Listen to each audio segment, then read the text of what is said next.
My husband is a disabled vet. And so we spent several years when he got out of the military trying to settle and find life. And we finally got to a place that I could go to nursing school. It'd been my dream my whole life.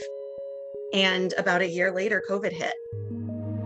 It changed everything for us. My husband kind of became this caretaker for me so that I could focus on this worldwide pandemic. And we were hyper vigilant and life got really weird for all of us. And then I got COVID Halloween of 2020. And I've been sick for 16 months. When we were in the throes of military life, we were military lifers. You know, my husband did it for the call. Like, he loved his country. He loved freedom. He loves what it stands for. He will fight for your right to do whatever.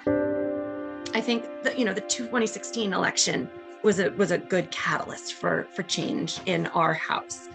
But it was once COVID started that I think we kind of had this big come to Jesus moment. I look at the news and I see them saying, well, but this nurse said, or this doctor said. I'm like, you're going to believe one doctor who hasn't practiced in 30 years, who was an optometrist, over 97,000 doctors. Politically, it's very difficult to see people believe nonsense. And I don't understand how so much bias got into medicine. And I actually lost a friend last week, a pharmacist at the hospital that I was a nurse at.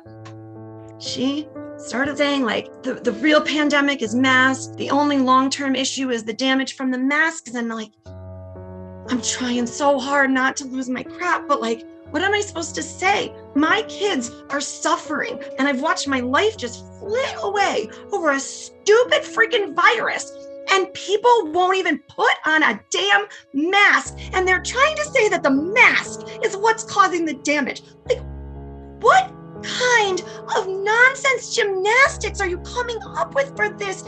What happened to, like, help your neighbor? It's my fellow Christians. It's my fellow Christians that I'm ashamed to say won't help your neighbor.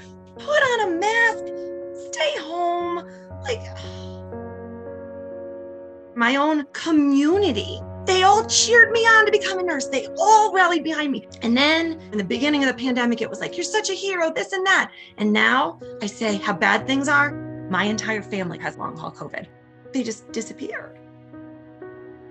At the same time, I have compassion because I do understand what it's like to be almost brainwashed by what you hear. When we were military, we watched Fox News, but I've lost everything. We've gone through our savings. We've whittled away everything.